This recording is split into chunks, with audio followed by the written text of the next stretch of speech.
Om Ajnanatimirandasya Jnananjana Shalakaya Chakshurunmilitam Dhena Tasmai Shri Gurave Namah. Hare Krishna, welcome to the 17th annual reading of Srimad Bhagavatam here at Govardhan Hill during Kartik. We're going to be reading the 5th, 6th, and 7th cantos during the Kartik time. Thank you for joining us. And all of you out there in cyberspace, I welcome you. The normal viewers of daily readings of Srila Prabhupada's books, which I've been live streaming since March of this year. And for Kartik, we'll be joining Vaisesika Prabhu. And we look forward to you being with us. And don't forget, sharing means caring, and caring means sharing. So share this nectar that we'll be hearing during the Kartik Vrat here in ISKCON Bhaktivedanta Ashram with all your friends and contacts.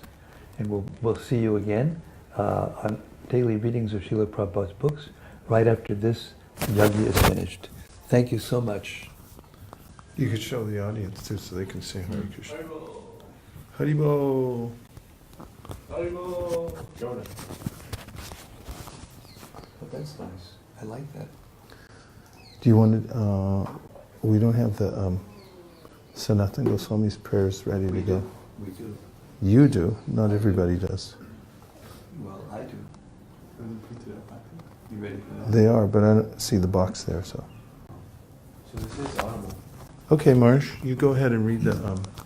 So we have a vow that we also have followed for a long time. We read Srimad Bhagavata Mahima Stotram before we read the Srimad Bhagavatam. Srimad Bhagavata Mahima Stotram is Srila Sanatana Goswami's 107th obeisance to Krishna's Vrindavan Leela in Sri Krishna Leela Stava. It's actually, if you want to read the book, it's text 412 through 416 of Sri Krishna Leela Stava by Srila Sanatana Goswami. And it goes like this. Sarva Shastabdi Piyusha Sarva Vedaika Satpala Sarva Siddhanta Ratnadya Sarva Lokaika Drikprada. O nectar from the ocean of all scriptures, singular fruit of all the Vedas, rich mine of the precious gems of all conclusive truths, you are the only giver of sight to all the worlds. Sarva Bhagavata Prana Srimad Bhagavata Prabho Kalidvandotitaditya Sri Krishna Parivartita.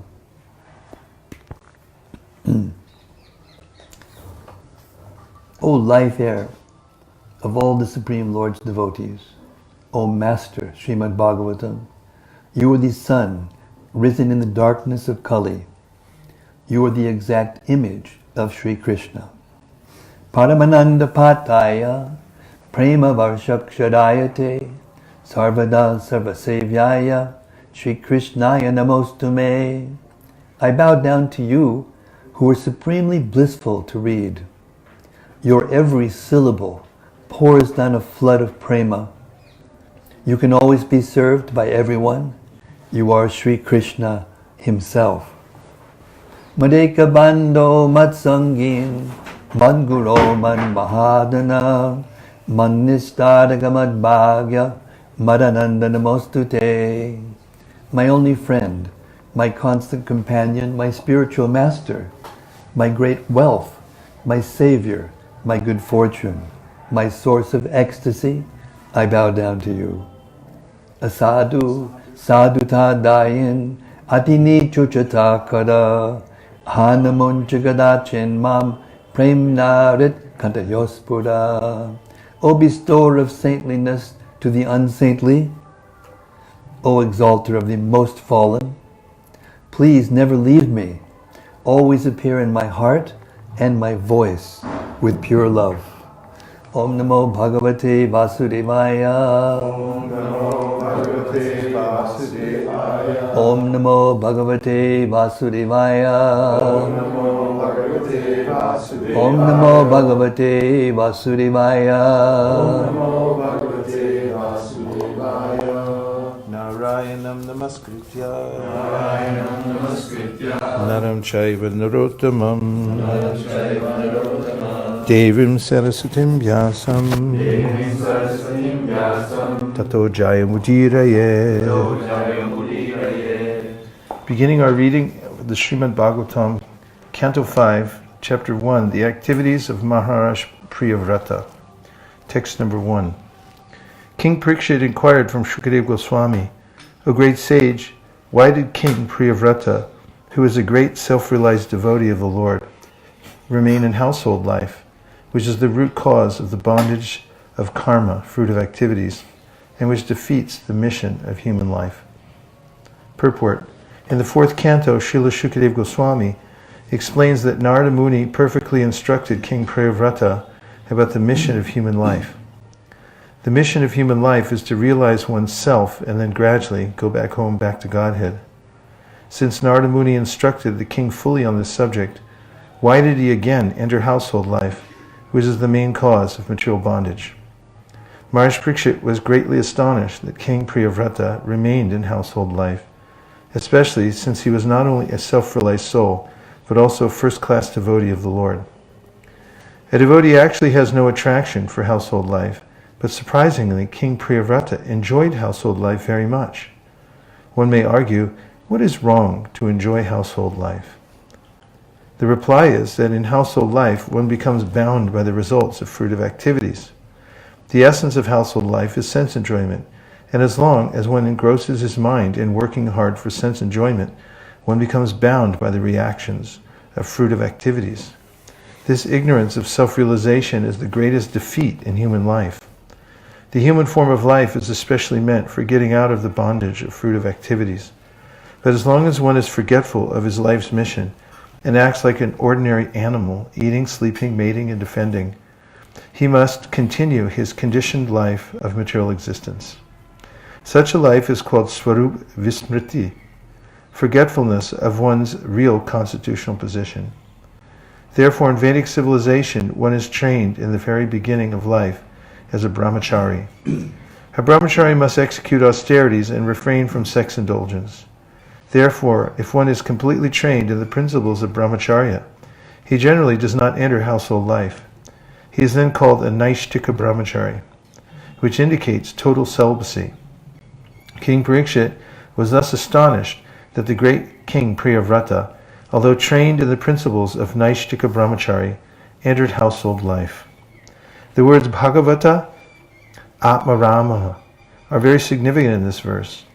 If one is self-satisfied, as is the Supreme Personality of Godhead, he is called Bhagavata, Atmaramaha. There are different types of satisfaction.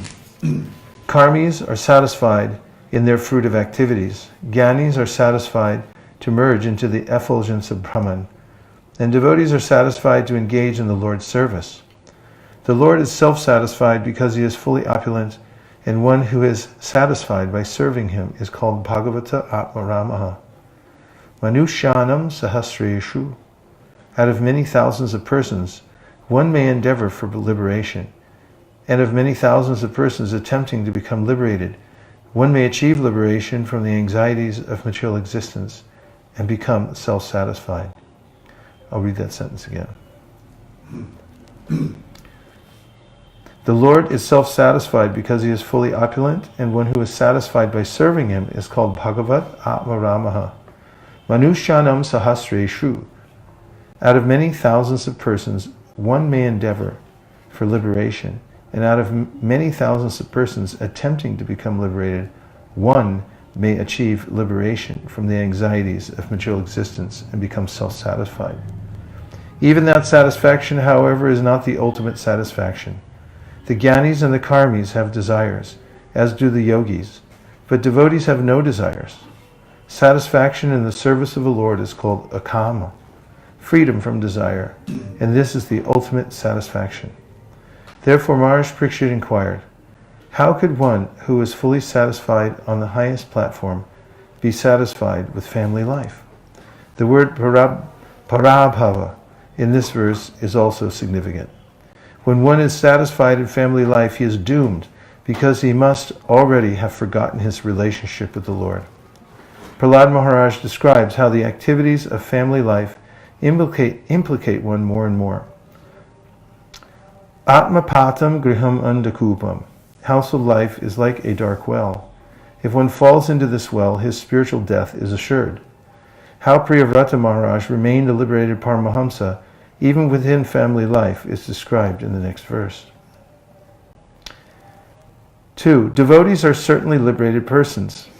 Therefore, O greatest of the Brahmanas, they cannot possibly be absorbed in family affairs. Purport. In the Bhakti Rasamrita Sindhu, it is said that by executing devotional service to the Lord, one can understand the transcendental position of the living being and the Supreme Personality of Godhead. The Supreme Personality of Godhead cannot be understood by any means except bhakti. The Lord confirms this in Srimad Bhagavatam 11:14-21.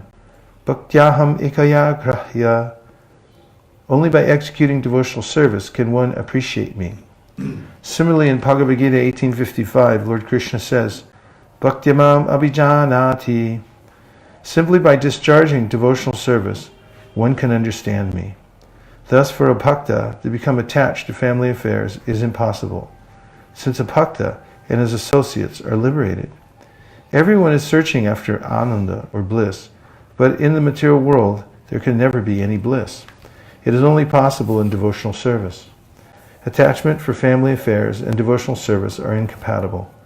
Therefore, Maharaj Parikshit was somewhat surprised to hear that Maharaj Priyavrata was simultaneously attached to devotional service and to family life.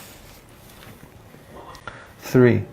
Elevated Mahatmas who have taken shelter of the lotus feet of the Supreme Personality of Godhead are fully satiated by the shade of those lotus feet.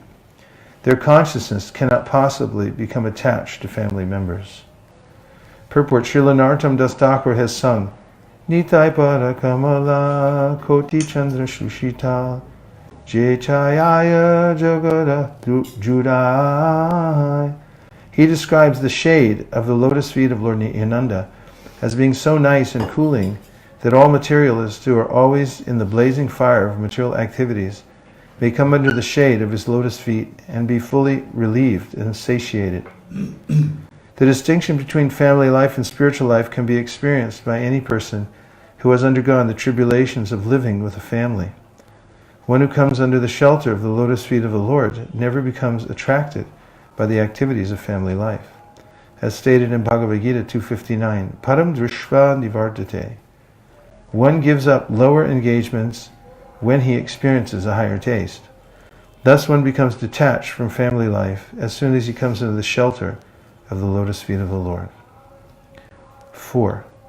The king continued, O great Brahmana, this is my great doubt.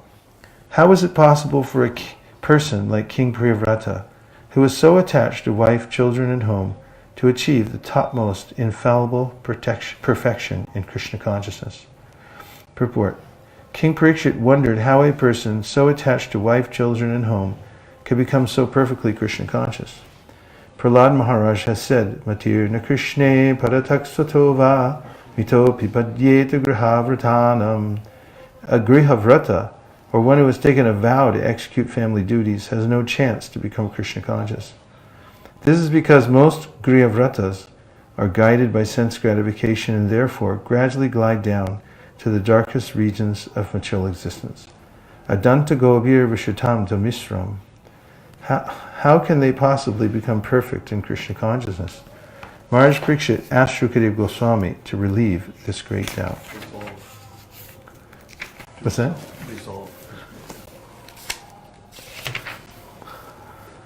Maharaj Parikshit asked Shukadeva Goswami to resolve this great doubt. 5. Shukadeva Goswami said, what you have said is correct. The glories of the Supreme Personality of Godhead, who is praised in eloquent transcendental verses by such exalted personalities as Brahma, are very pleasing to great devotees and liberated persons. One who is attached to the nectarian honey of the Lord's lotus feet, and whose mind is always absorbed in his glories, may sometimes be checked by some impediment, but he still never gives up the exalted position he has acquired. Purport. Sri Shukadeva Goswami accepted both of the king's propositions, that a person who is advanced in Krishna consciousness cannot embrace materialistic life again, and that one who has embraced materialistic life cannot take up Krishna consciousness in any stage of his existence. Although accepting both these statements, Shukadeva Goswami qualified them by saying that a person who has once absorbed his mind in the glories of the Supreme Personality of Godhead may sometimes be influenced by impediments, but he still does not give up his exalted devotional position. According to Srila Vishwanath Chakravarti Thakur, there are two kinds of impediments to devotional service. The first is an offense at the lotus feet of a Vaishnava. This is called Vaishnava Aparadha. Sri Chaitanya Mahaprabhu warned his devotees not to commit Vaishnava Aparadha, which he described as the mad elephant offense. When a mad elephant enters a beautiful garden, it destroys everything, leaving a barren field. Similarly, the power of Vaishnava Aparadha is so great that even an advanced devotee becomes almost devoid of his spiritual assets if he commits it. Since Krishna consciousness is eternal, it cannot be destroyed altogether, but advancement may be checked for the time being. Thus, Vaishnava Aparadha is one kind of impediment to devotional service. Sometimes, however, the Supreme Personality of Godhead or his devotee desires to impede one's devotional service.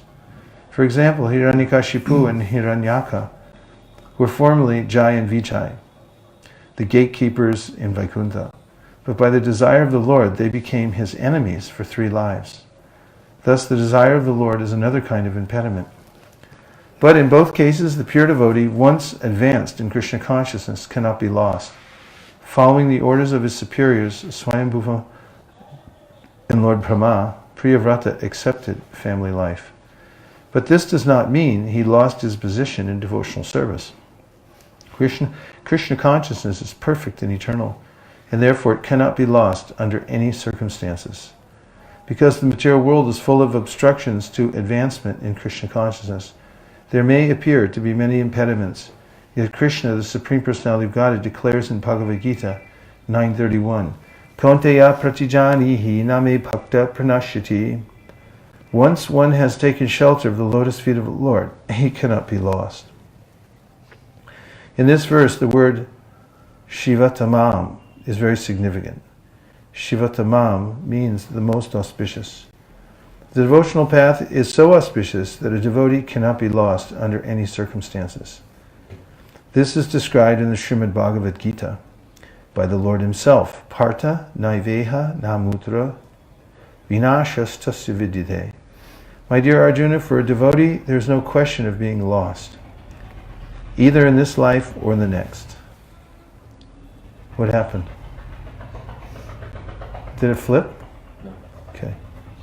Bhagavad Gita 6:40. In Bhagavad Gita 6:43, the Lord clearly explains how this is so. Tatra tam buddhisam yogam labate parvatehikam yatate cha tato bhuya samsidau kurunandana. By the order of the Lord, a perfect devotee sometimes comes to this material world like an ordinary human being. Because of his previous practice, such a perfect devotee naturally becomes attached to devotional service, apparently without cause. Despite all kinds of impediments due to surrounding circumstances, he automatically perseveres in devotional service and gradually advances until he once again becomes perfect. Bilvamangal Thakur had been an advanced devotee in his previous life, but in his next life he became greatly fallen and was attached to a prostitute. Suddenly, however, his entire behavior was changed by the words of the very prostitute who had so much attracted him, and he became a great devotee. In the lives of exalted devotees, there are many such instances, proving that once one has taken to the shelter of the lotus feet of the Lord, he cannot be lost. Kaunteya pratijanihi name bhakta pranashyati. The fact is, however, that one becomes a devotee when he is completely freed from all reactions to sinful life. As Krishna states in Bhagavad Gita 7:28, Yesham tvantakatam papam jananam punya karmanam te dvandva mohani mukta bhajanti mam dritavrata. Persons who have acted piously in previous lives and in this life, whose sinful actions are completely eradicated, and who are freed from the duality of illusion, engage themselves in my service with determination. On the other hand, as Prahlad Maharaj said, Matirna Krishne Padataksatova Mito Pipadyete Grihavratanam. A person who is too attached to materialistic family life, home, family, wife, children, and so on, cannot develop Krishna consciousness. These apparent contradictions are resolved in the life of a devotee by the grace of the Supreme Lord, and therefore a devotee is never bereft of his position on the path of liberation, which is described in this verse as Shivatamam Padavim.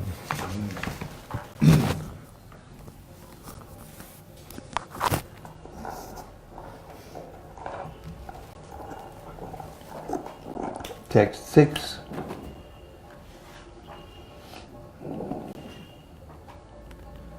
Shukadev Goswami continued, My dear king, Prince Priyavrata was a great devotee because he sought the lotus feet of Narada, his spiritual master, and thus achieved the highest perfection in transcendental knowledge. With advanced knowledge, he always engaged in discussing spiritual subjects and did not divert his attention to anything else. The prince's father then asked him to take charge of ruling the world. He tried to convince Priyavrata that this was his duty as indicated in the revealed scriptures. Prince Priyavrata,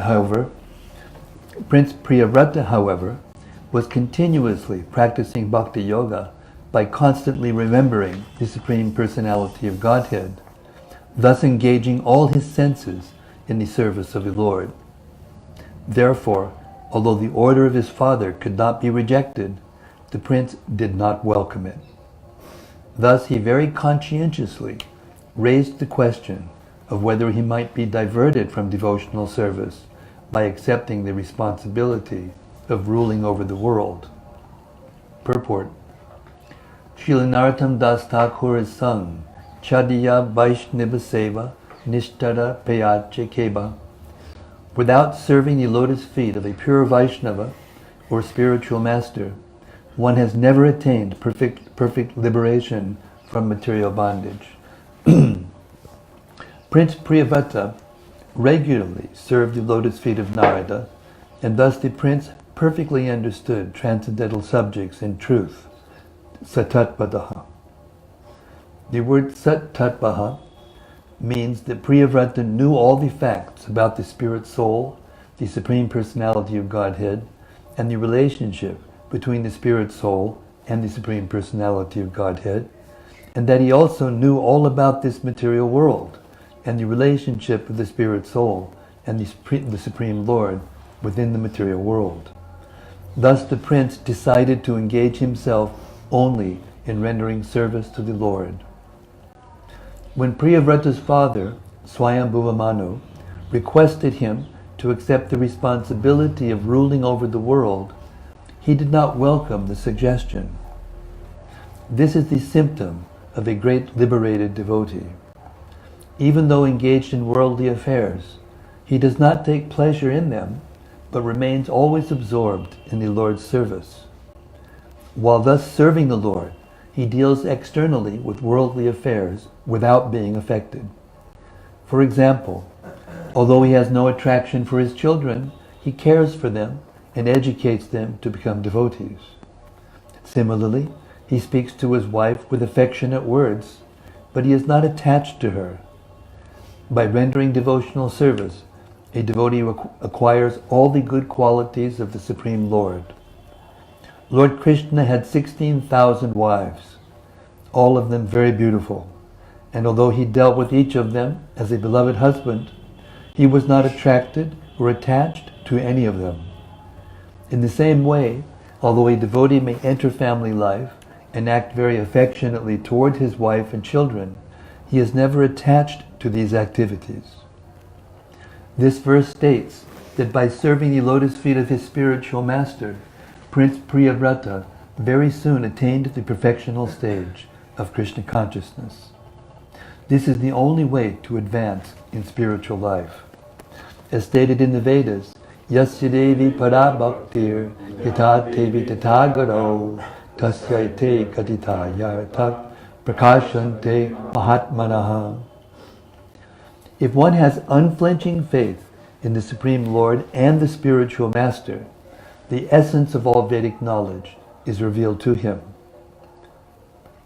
A devotee always thinks of the Lord continuously.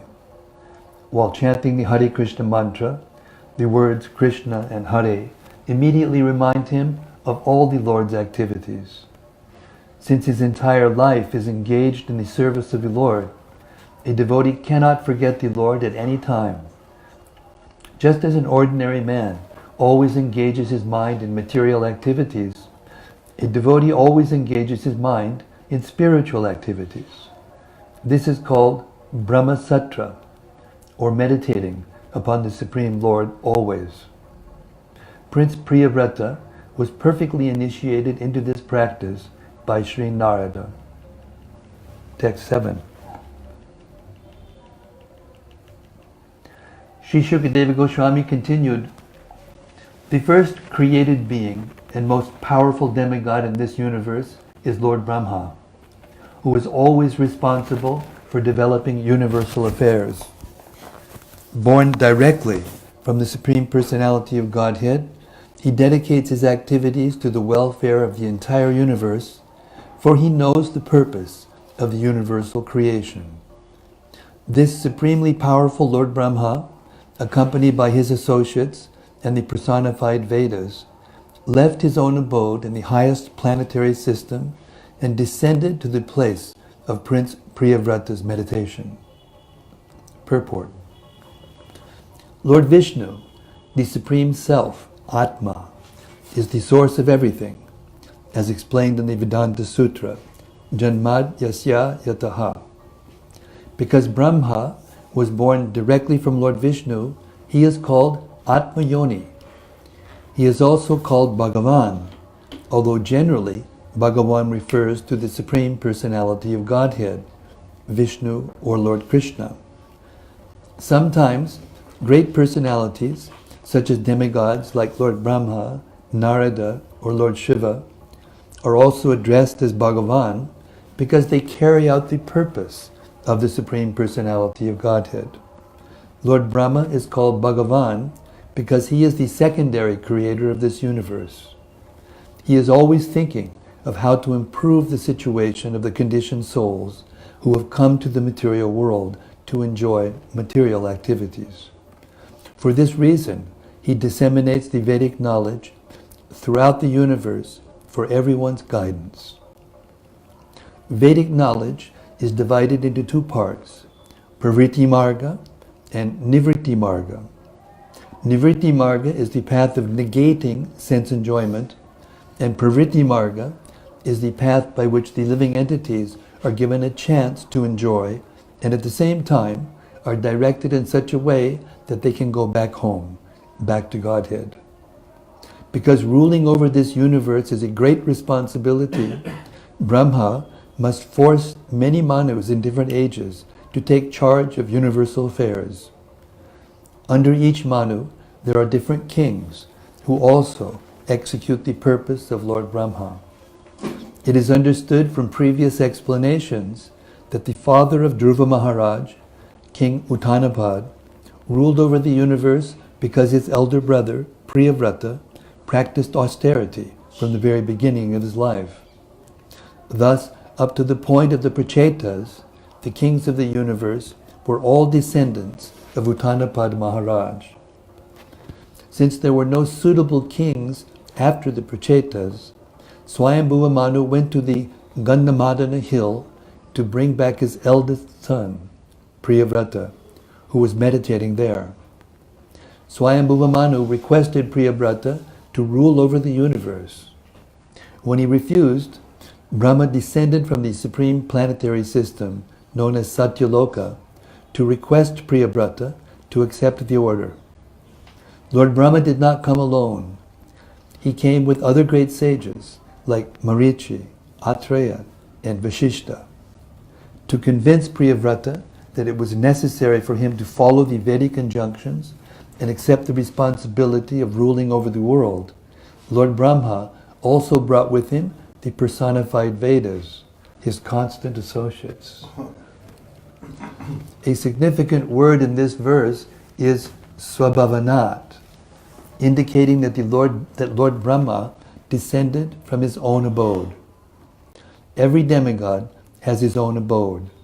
Indra, the king of the demigods, has his own abode, as do Chandra, the lord of the moon planet, and Surya, the predominating deity of the sun planet. There are many millions of demigods, and the stars and planets are their respective homes. This is confirmed in Bhagavad Gita. Yanti Deva Vrta Devan. Those who worship the demigods go to their different planetary systems. Lord Brahma's abode, the highest planetary system, is called Satyaloka, or sometimes Brahmaloka. Brahmaloka usually refers to the spiritual world. The abode of Lord Brahma is Satyaloka, but because Lord Brahma resides there, it is also sometimes called Brahmaloka. Text 8.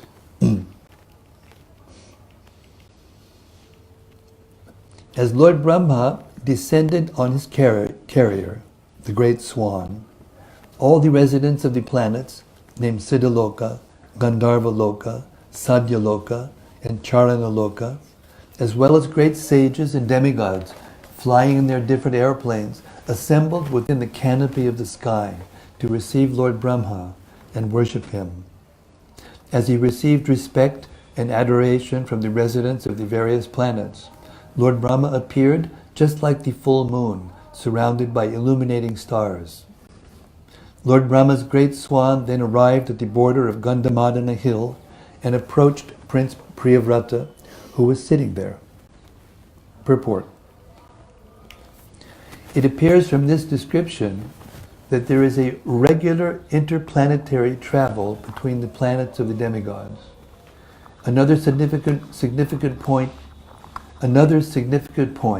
is that there is a planet covered mostly by great mountains, one of which is Gandhamadana hill. Three great personalities, Priyavrata, Narada, and Swayambhuva Manu, were sitting on this hill. According to Brahma Samhita, each universe is filled with different planetary systems, and every system has a unique opulence. For example, on Siddhaloka, all the residents are very advanced in the powers of mystic yoga. They can fly from one planet to another without airplanes or other flying machines. Similarly, the residents of Gandharvaloka are expert in musical science, and those of Sadyaloka are all great saints. The interplanetary system undoubtedly exists, and residents of different planets may go from one to another. On this earth, however, we have not invented any machine that can go directly from one planet to another, although an unsuccessful attempt has been made to go directly to the moon. Text 9. Lord Brahma, the father of Narada Muni, is the supreme person within this universe. As soon as Narada saw the great swan, he could understand that Lord Brahma had arrived. Therefore he immediately stood up, along with Swayambhuva Manu and his son Priyavrata, whom Narada was instructing. Then they folded their hands and began to worship Lord Brahma with great respect. Purport. As stated in the previous verse, Lord Brahma was accompanied by other demigods, but his specific carrier was the great swan. Therefore, as soon as Narada Muni saw the swan, he could understand that his father, Lord Brahma, who was also known as Hiranyagarbha, was arriving. Thus he immediately stood up with Swayambhuva Manu and his son Priyavrata to receive Lord Brahma and offer him respect. Text 10. My dear King Parikshit, because Lord Brahma had finally descended from Satyaloka to Bhuloka, Narada Muni, Prince Priyavrata, and Swayambhuva Manu came forward to offer him objects of worship and to praise him in highly qualified language, according to Vedic etiquette. At that time, Lord Brahma, the original person of this universe, felt compassion for Priyavrata and, looking upon him with a smiling face, spoke to him as follows. Purport. That Lord Brahma descended from Satyaloka to see Priyavrata indicates that the matter was very serious. Narada Muni had come to advise Priyavrata about the value of spiritual life, knowledge, renunciation, and bhakti. And Lord Brahma knew that Narada's instructions were very impressive. Therefore, unless Lord Brahma personally went to Gandhamadani hill to request Priyavrata, Lord Brahma knew that Prince Priyavrata would not accept his father's order. Brahma's purpose was to break Priyavrata's determination. Therefore, Brahma first looked upon Priyavrata with compassion. His smile and compassionate features also indicated that although Brahma would request Priyavrata to accept household life, Priyavrata would not be out of touch with devotional service. By the blessings of a Vaishnava, everything is possible.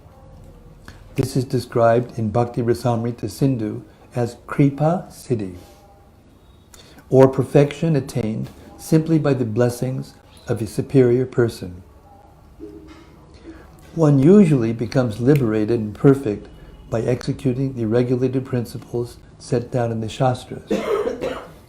Nonetheless, many persons have achieved perfection simply by the blessings of a spiritual master or superior. Priyavrata was the grandson of Lord Brahma, and as joking competition sometimes takes place between grandson and grandfather, in this case also Priyavrata was determined to remain in meditation, whereas Brahma was determined that he ruled the universe. Thus Lord Brahma's affectionate smile and glance meant, "My dear Priyavrata, you have decided not to accept household life, but I have decided to convince you that you must accept it." Actually, Brahma had come to praise Priyavrata for his high standard of renunciation, austerity, penance, and devotion, so that he would not be deviated from devotional service, even though he would accept household life. In this verse, one important word is Sukta Vakena, by Vedic hymns. In the Vedas, there is the following prayer to Lord Brahma: Hiranyagarbhak samavartadhagre bhutasya jatak patureka asid. Brahma was received with the appropriate Vedic hymns, and because he was welcomed according to Vedic etiquette, he was very pleased. Do you have any numbers? We'll just take a couple of reflections. Go right ahead. That includes everyone online too. Reflection, anything that you heard that stuck. Yes? I like how, I forget who said it, but it was in a purport that it's confirmed that one who's attached to material life can't perform devotional service. And at the same time, one who is performing devotional service can't become attached to material life. So it appears that they don't mix at all. But then there's a nice sentence in the purport that the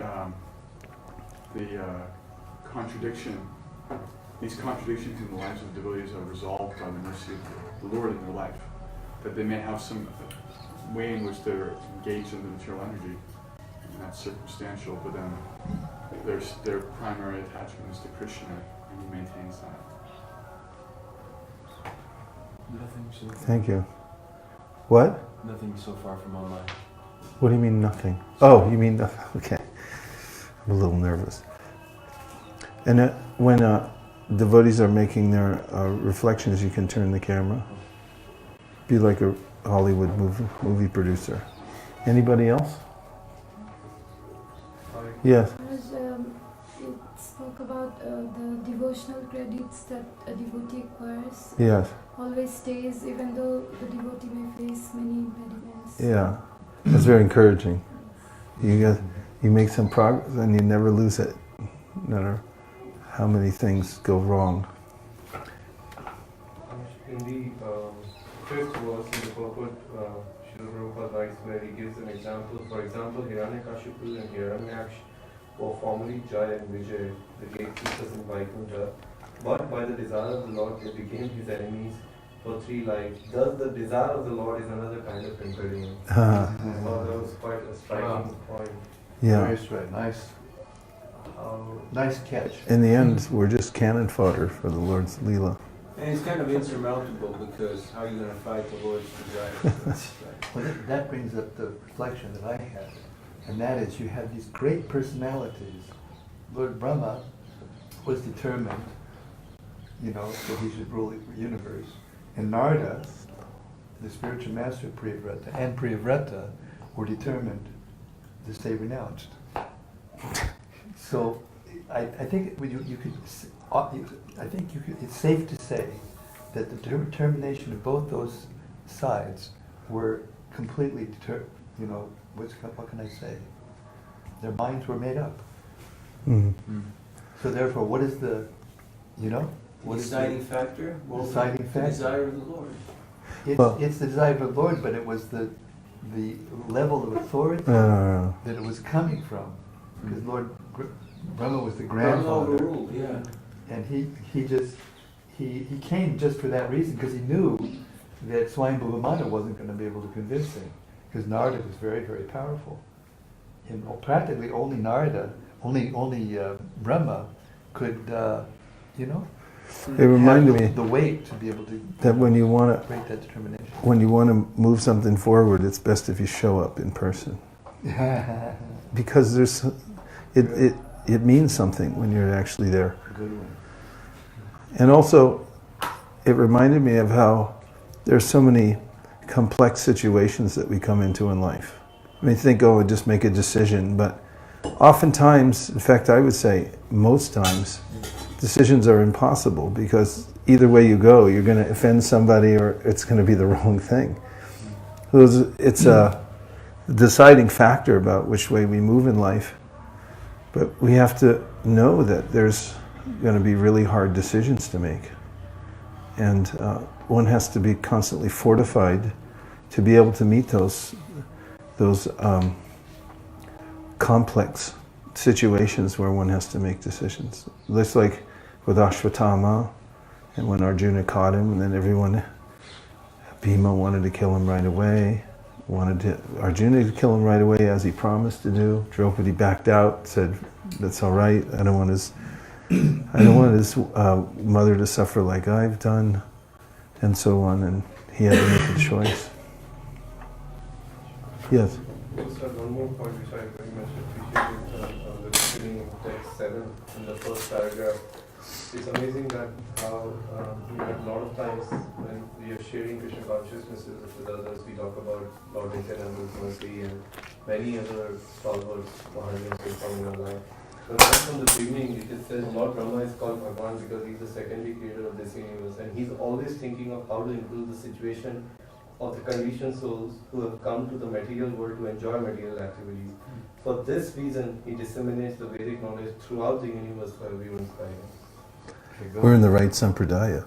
I mean, and also, just say it another way, having the missionary spirit is very much in tune with the founder of our sampradaya.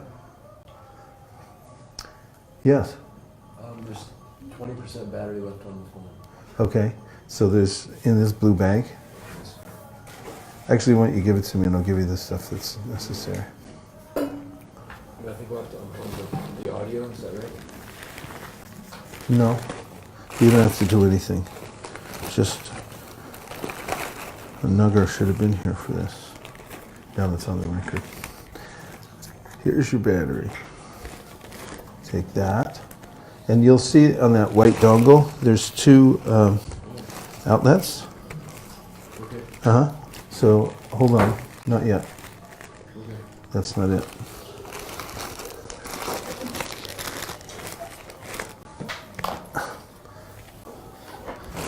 It's not my duty, but I watched it a few times, so hopefully I can enact it.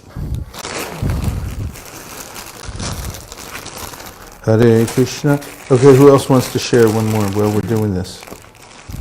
We're all in awe watching you do this. Well, I haven't done it yet.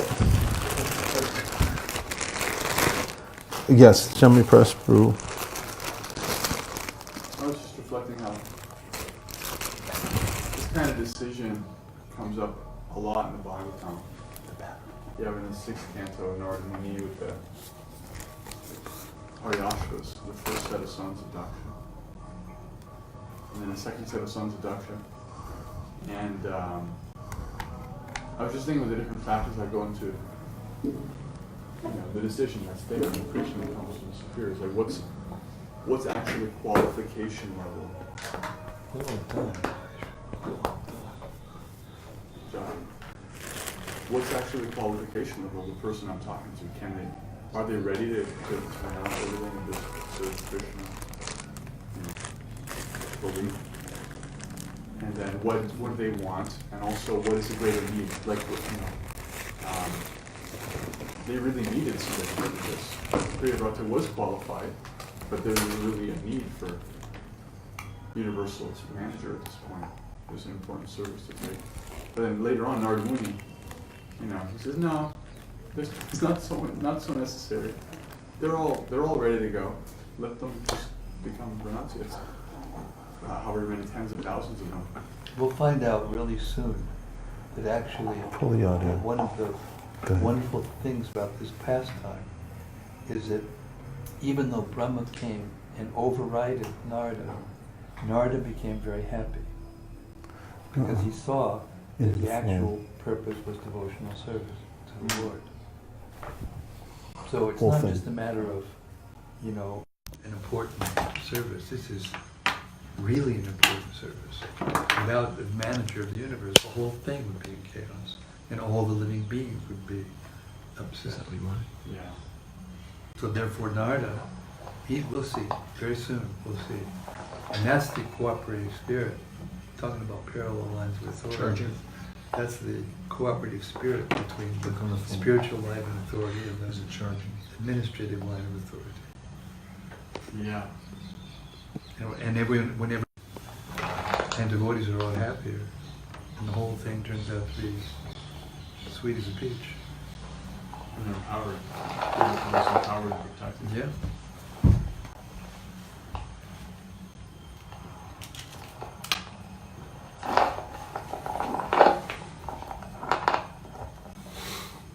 Why isn't it charging? It's not charging. Well, it's plugged in. Yeah. Huh? It's charging now. Charging now, then. God. Our camera I crews. think we should all give Vaisesika a big hand. Now that's expert. What about the sound? That's expert. Person knows how to do everything expertly. How is the sound going in?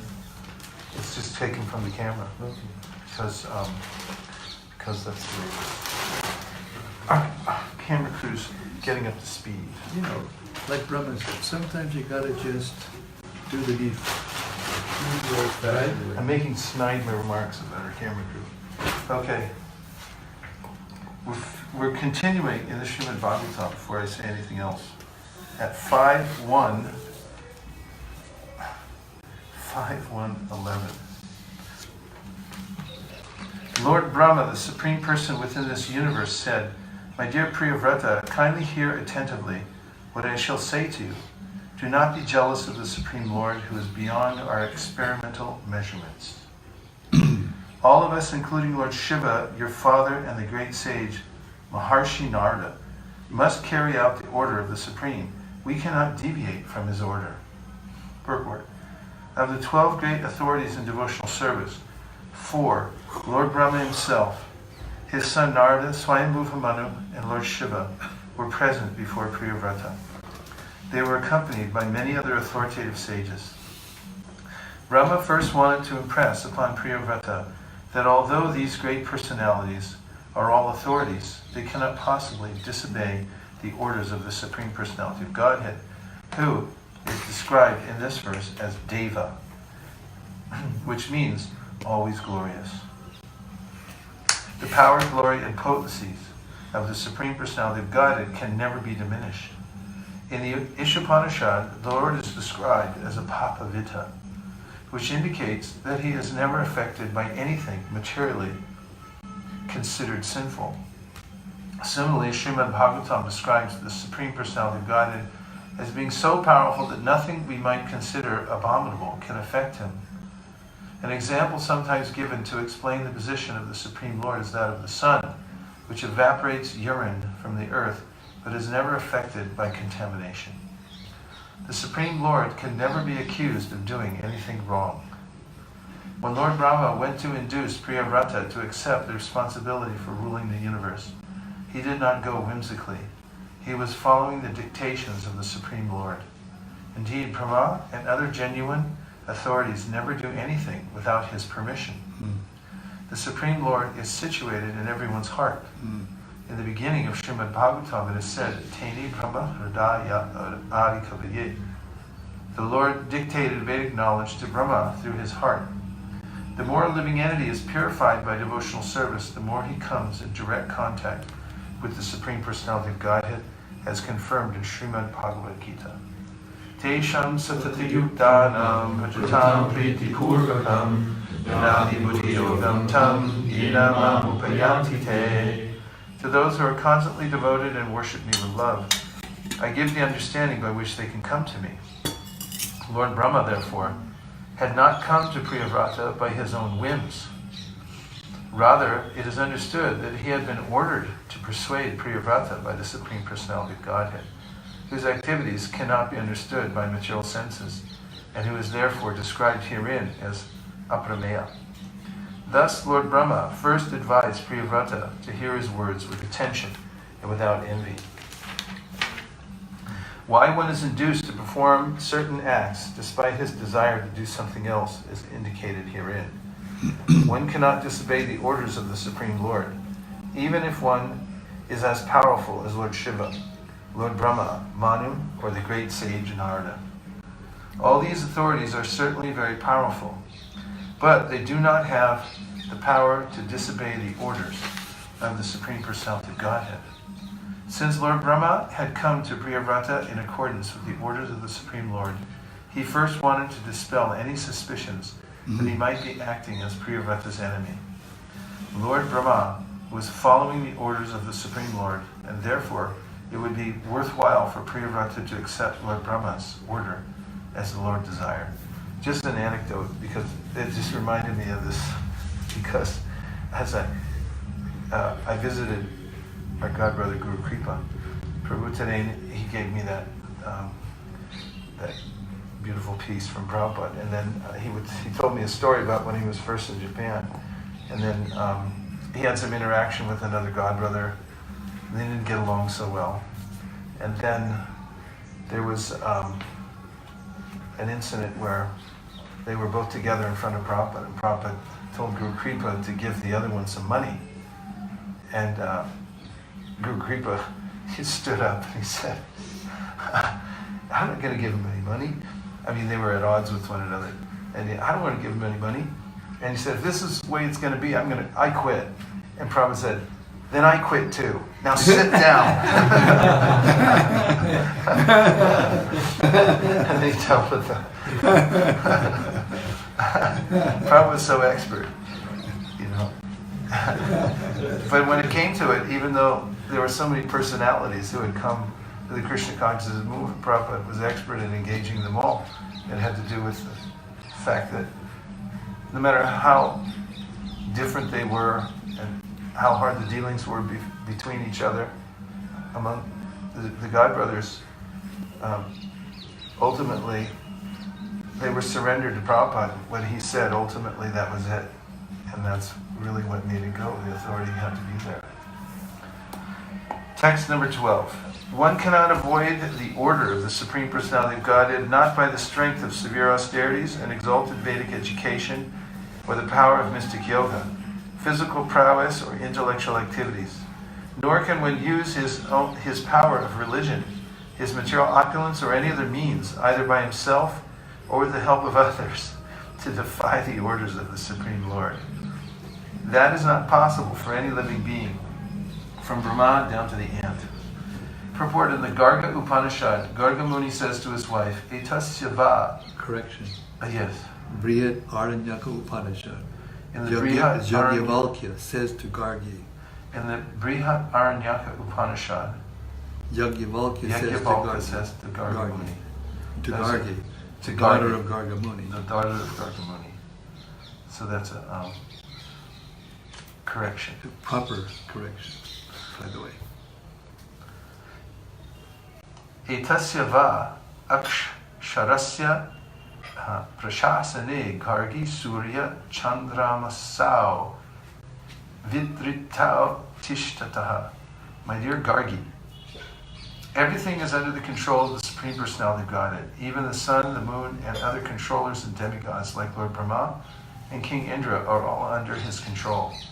An ordinary human being or animal who has accepted a material body cannot go beyond the jurisdiction of the Supreme Personality of Godhead's control. A material body includes senses. However, the sense activities of so-called scientists who try to be free from God's law or the laws of nature are useless. This is also confirmed in Bhagavad Gita 7:14. Mama maya duratyaya. It is impossible to surpass the control of material nature, for the Supreme Personality of God is working behind it. Sometimes we are proud of our austerities, penances, and mystic yogic powers, but it is clearly stated herein that one cannot surpass the laws and directions of the Supreme Personality of Godhead, either by dint of mystic power, a scientific education, or austerities and penances. It is impossible. The word manishaya, by intelligence, is of special significance. Priyavrata might argue that Lord Brahma was requesting him to accept family life and the responsibility for ruling a kingdom, although Narada Muni had advised him not to enter household life and be entangled in material affairs. Whom to accept would be a puzzle for Priyavrata, because both Lord Brahma and Narada are authorities. Under the circumstances, the use of the word manishaya is very appropriate, for it indicates that since both Narada Muni and Lord Brahma are authorized to give instruction, Priyavrata should neglect neither of them, but should use his intelligence to follow the advice of both. To solve such dilemmas, Srila Rupa Goswami has given a very clear conception of intelligence. He says, Anasaktasya vishayan yatarham upayurjita jata nirbanda krishna sambandhe yuktam vairagyam uchyate. Vishayan, material affairs, should be accepted without attachment, and everything should be dovetailed with the service of the Lord. That is real intelligence. Manisha. Becoming a family man or king in the material world is not harmful if one accepts everything for Krishna's service. That necessitates clear intelligence. What does it necessitate? Clear intelligence. Correct. Mayavadi philosophers say, Brahma Satyam Jagat Mithya. This material world is false, and only the absolute truth is real. However, an intelligent devotee in the line of Lord Brahma and the great sage Narada, or in other words, in the Brahma Sampradaya, does not consider this world false. That which is created by the Supreme Personality of Godhead cannot be false, but using it for enjoyment is. Everything is meant to be enjoyed by the Supreme Personality of Godhead, as confirmed in Bhagavad Gita 5:29. Bhoktaram Jagyatapasam Sarvalokapaheshwaram. The Supreme Personality of Godhead is the supreme proprietor and enjoyer, and therefore everything should be dovetailed for his enjoyment and service, regardless of one's circumstances, favorable or unfavorable. One should use everything to serve the Supreme Lord. That is the perfect way to use one's intelligence. I was just thinking because we're reading the 9th chapter of the Bhagavad Gita, and yesterday morning when I woke up, I read my chapter, and I was looking at that verse, Yat koroshi yadashnashi yas juhoshi dadasi yat tapasyasi konteya tat kurushva manarpano. And in the purport, Prabhupada's mentioning that whatever one's propensities or possessions or lifestyle is, that one should just simply offer that to the Supreme Personality of Godhead. That's what he's asking for in that section. In the next verse, Krishna says that Shubha Shubha Phaleri Moksha She Karma Bandhanai. That's just by doing that, then you become free from auspicious and inauspicious happenings in the material world, and you become liberated from the material world by dovetailing everything with Krishna. I'm just thinking in terms of recently how to present basic principles that people can follow in everyday life, for instance, who live in the city, go to a corporate job, but are interested in spirituality. What are the basic tenets of the practice that are most accommodating for that kind of lifestyle? So, of course, chanting always has to be there. And then I was considering, with Kesava Maharaja, we were talking about yesterday morning or this morning, just about the principle of offering everything, connecting it somehow to the Supreme. And I remembered when I first got the Bhagavad Gita and read about karma yoga and how everything could be offered, and I was just thinking how, I just remember, in a simple way, I was thinking, okay, I have to offer everything. So I was doing chores around the house. Parents would ask me to wash the dishes, and I washed the dishes, but I was thinking, because I was reading Bhagavad Gita, I'm doing this for God. And it became blissful. So, what do you think? Is it a principle that could be easily transferred to people? Yeah, Marsh.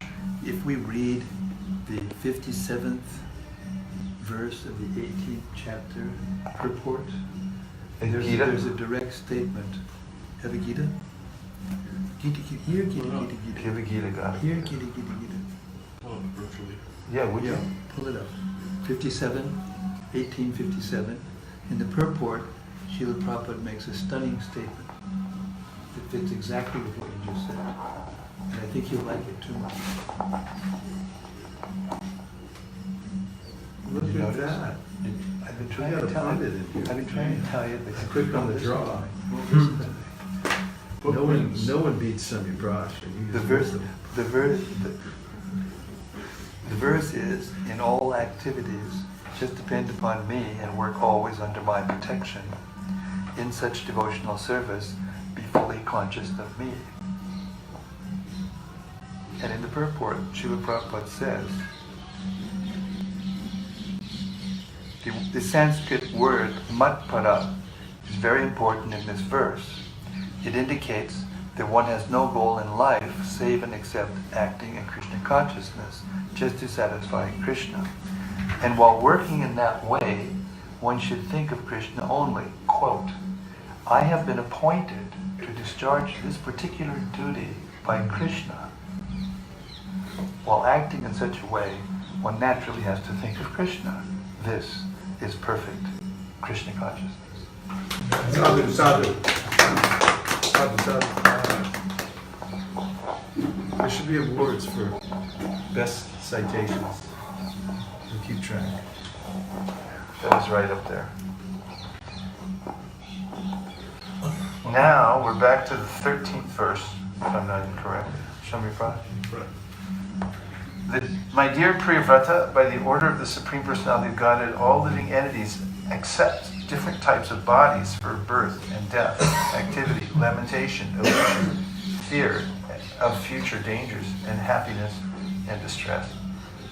Purport, every living entity who has come into this material world has come here for material enjoyment. But according to his own karma activities, he must accept a certain type of body given to him by material nature under the order of the Supreme Personality of Godhead. As stated in Bhagavad Gita 3.27, Prakrite krimanani gunai karmani sarvasha. Everything is being done by Prakriti, material nature, under the direction of the Supreme Lord. Modern scientists do not know why there are varieties of bodies in 8,400,000 forms. The fact is that all these bodies are ordained for the living entities by the Supreme Personality of Godhead according to the living entities' desires. He gives the living entities freedom to act as they like, but on the other hand, they must accept the body according to the reactions of their activities. Thus, there are different types of bodies. Some living entities have short durations of life, whereas others live for fantastic durations. Every one of them, however, from Brahma down to the ant, acts according to the direction of the Supreme Personality of Godhead, who is sitting in everyone's heart. As confirmed in Bhagavad Gita 15:15. Sarvasya chaham hridisam nivishto matak smitir jnanam apohanam cha. I am seated in everyone's heart, and for me come remembrance, knowledge, and forgetfulness. It is not a fact, however, that the Supreme Personality of Godhead gives direction to certain living entities in one way and other living entities in another way. The truth is that every living entity has a certain desire, and the Supreme Lord gives him a chance to fulfill it. The best course, therefore, is to surrender unto the Supreme Personality of Godhead and act according to his desire. One who does so is liberated. Simple formula, right? Text 14. My dear boy, all of us are bound by the Vedic injunctions to the divisions of Varnashrama according to our qualities and work. These divisions are very difficult to avoid because they are scientifically arranged.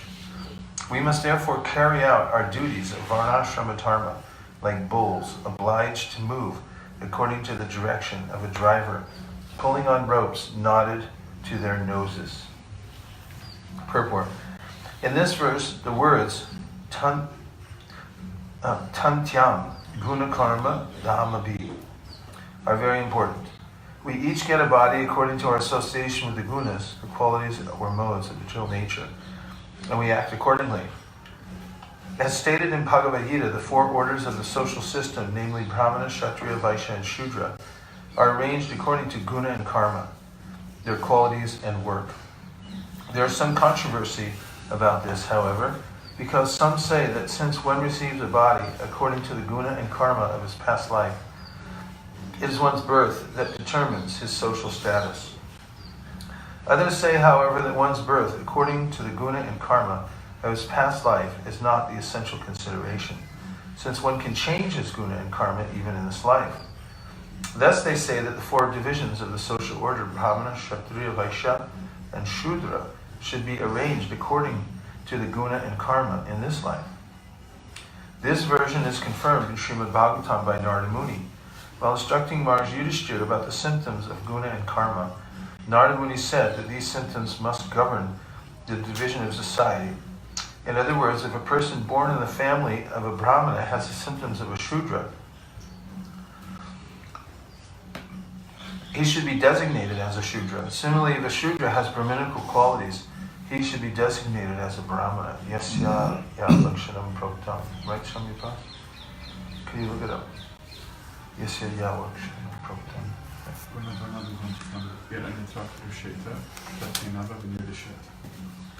Seven.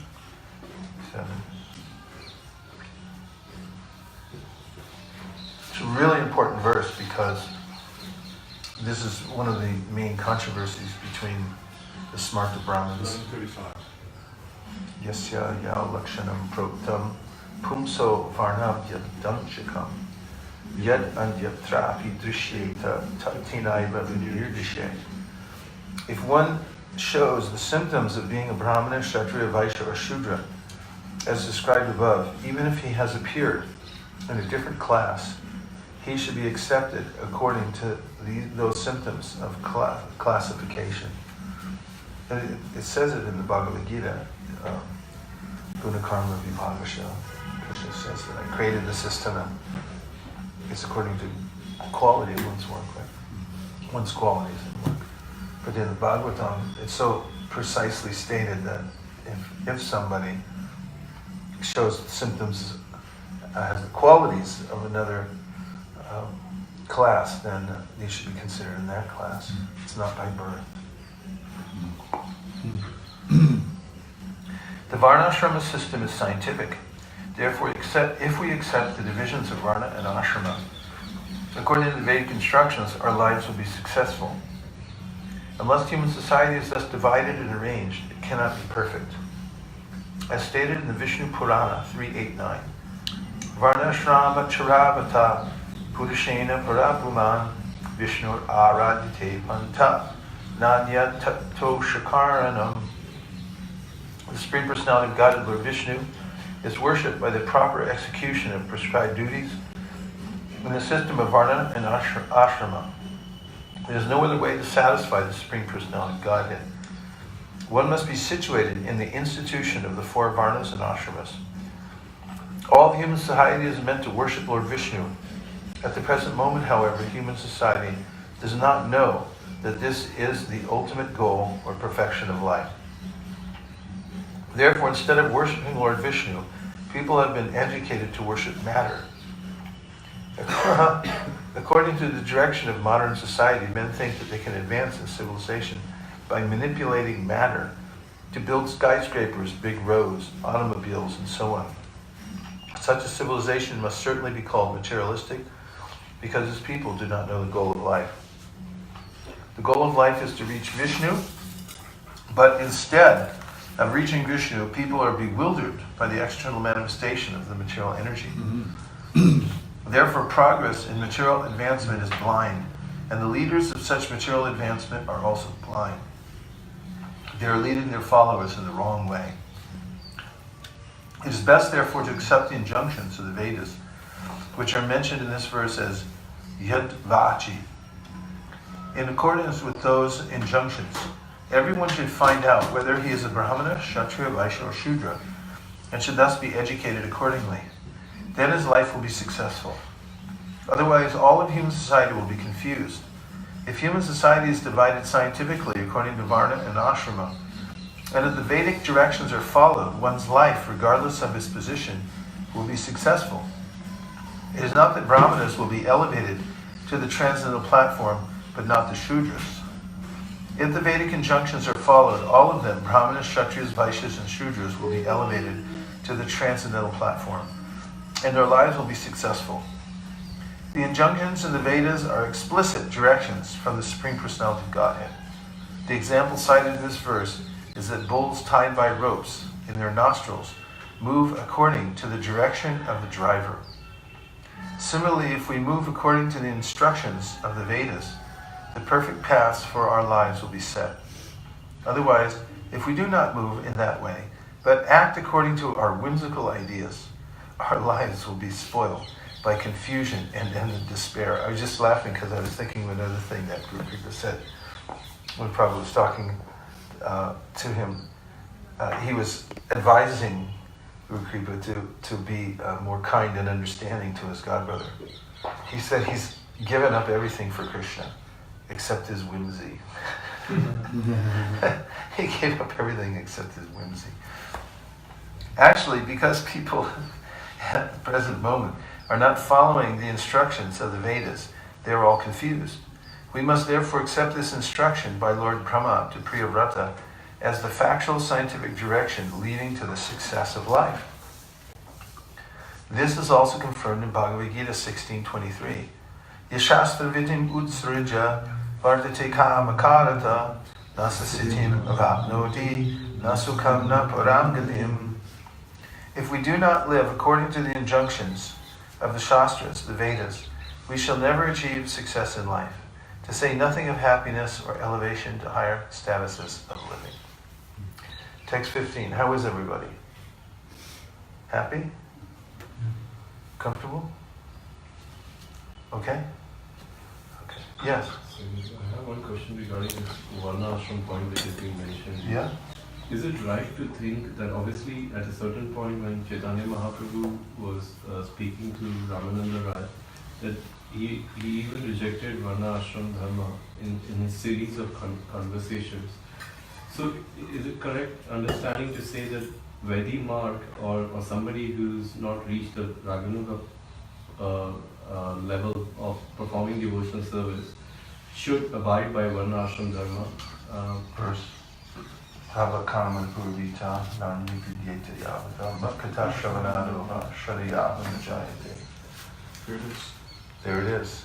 Go ahead. I'll do it because I got the mic. This is from 11:29. That's 11.20.9. Tavat karmani kurvita na nirvidyeta yavata makata shravanadova shradiyava najayate.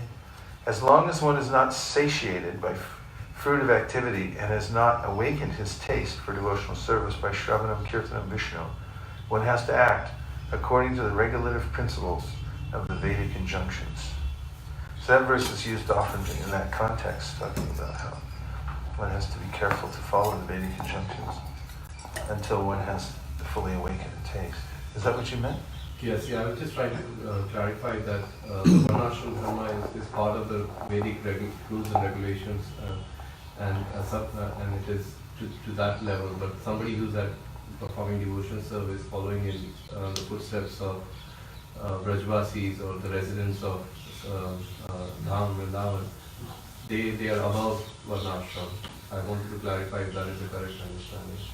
Yeah, yes, it is, but it doesn't mean that they don't act in social circumstances with certain duties. Okay. So, I was gonna, he was so nice what he was saying. I was gonna say something, but I forgot what I was gonna say as he was speaking because it was so nice. I think I'll defer to the speaker. Just confirming your point, Maharaj, that when Chaitanya Mahaprabhu teaches about spontaneous devotional service.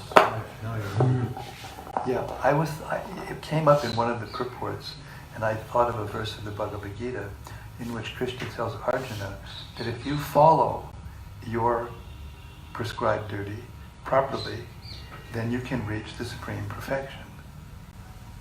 So it doesn't mean, if Vaishnava is a Vaishnava, he may be acting as a Shudra, he may be acting as a Brahmana, he may act as anything, but he's not to be considered within those categories. But he's a Vaishnava, so therefore he can become perfect by performing the duties of a Shudra.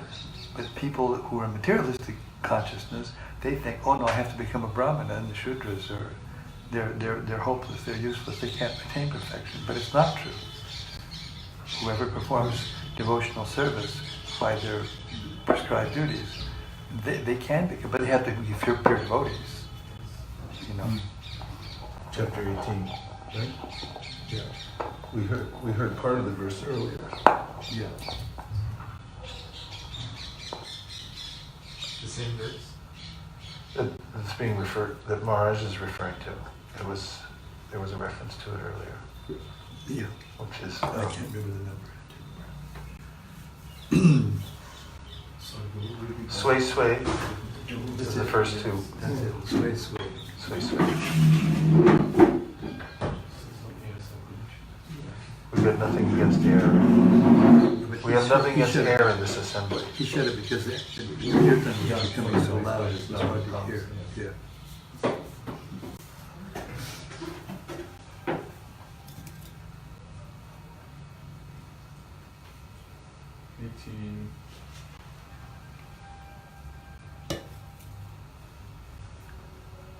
Hare Krishna, Krishna Krishna, Hare Hare, Hare Rama,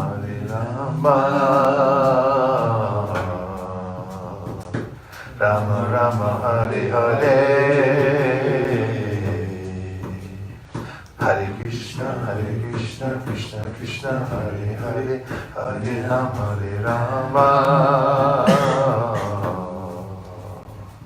Rama Rama, Hare Hare. The envelope, please. You don't see it, but it's in Yeah, 18th chapter, just in the section of Brahman, Kshatriyas, Vaishya's qualities. By following his nature, he can become perfect. Sway, sway. It's the first three words. Karma nibirata.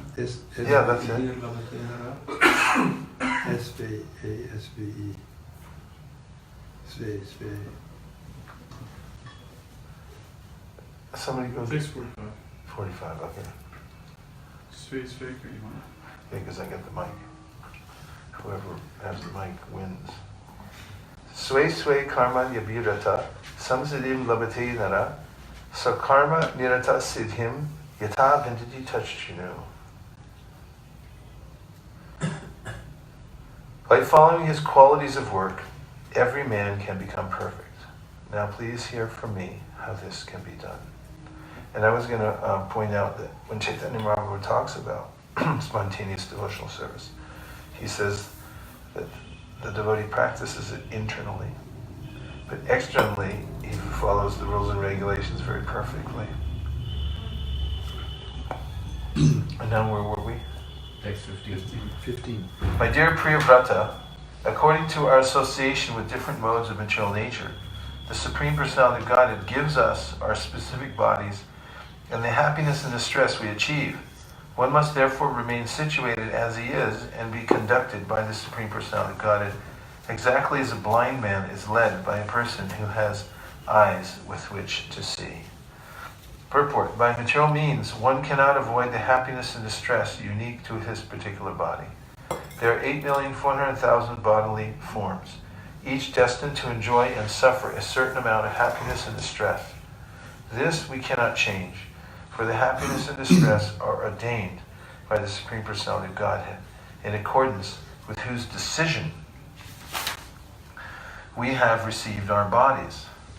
Since we cannot avoid the plan of the Supreme Personality of Godhead, we must agree to be directed by him, just as a blind man is led by a person who has eyes. Under any circumstances, if we remain in the condition allotted to us by the Supreme Lord and follow his instructions, we will become perfect. The main purpose of life is to follow the instructions of the Supreme Personality of Godhead. It is such instructions that constitute one's religion or occupational duty. In Bhagavad Gita, therefore, Lord Krishna says, Sarva dharma parityaja mamekam sharanam vraja. Give up all other engagements. Simply surrender unto me and follow me. This process of surrendering by following the instructions of the Supreme Personality of Godhead is not meant for any particular caste or creed. A Brahmana can surrender, and so can a Kshatriya, Vaishya, or Shudra. Everyone can adopt this process. As stated in this verse, Chakshush matanta iva niyamana. One should follow the Lord the way a blind man follows a person who has eyes. If we follow the Supreme Personality of Godhead by following the directions he gives in the Vedas and Bhagavad Gita, our lives will be successful. The Lord therefore says, Manmana pavaman bhakto madhyajivam namaskuru mamivashyasi satyam te pratijani priyosi me. Always think of me, become my devotee, offer respect and obeisances unto me. Then you will certainly come back home, back to Godhead. I promise you this because you are my very dear friend. This instruction is meant for everyone, Brahman, Kshatriya, Vaishya, or Shudra. If anyone from any division of life surrenders to the Supreme Personality of Godhead and follows his instructions, his life will be successful. The previous verse has given the analogy of bulls moving under the direction of the driver of a bullock cart. The bulls, being completely surrendered to the driver, remain wherever he wants to place them and eat whatever he wants them to eat. Similarly, being completely surrendered to the Supreme Personality of Godhead, we should not aspire for happiness or regret distress. We must be satisfied with the position allotted to us by the Lord. We should follow the path of devotional service and not be dissatisfied with the happiness and distress he has given. People in the material modes of passion and ignorance generally cannot understand the plan of the Supreme Personality of Godhead with its 8,400,000 forms of life. But the human form affords one the special privilege. To understand this plan, engage in devotional service, and elevate oneself to the highest position of perfection by following the Lord's instructions. The entire world is working under the influence of the modes of material nature, especially ignorance and passion. But if people engage in hearing and chanting about the glories of the Supreme Lord, their lives can be successful and they can be elevated to the highest perfection. In the Brihadaranyaka Purana, therefore, it is said, Harinama, Harinama, Harinama eva kevalam, kalam nasteva, nasteva, nasteva, gatir anyata. In this age of Kali, there is no other way, no other way, no other way for spiritual perfection than the holy name, the holy name, the holy name of the Lord. Everyone should be given the chance to hear the holy names of the Supreme Personality of Godhead, for thus one will gradually come to understand his real position in life and be elevated to the transcendental position above the mode of goodness. Thus all impediments to his progress will be cut to pieces. In conclusion, therefore, we must be satisfied in whatever position we have been put into by the Supreme Personality of Godhead. And we should try to engage ourselves in his devotional service. Then our lives will be successful. And that brings us to the 10-minute break. Cow break. We'll be back here at 5:30. Nachari Armarman, Nachari Armarman, Nachari Armarman, Nachari Armarman, hey, Nachari Armarman, Nachari Armarman, Nachari Armarman, Nachari Armarman.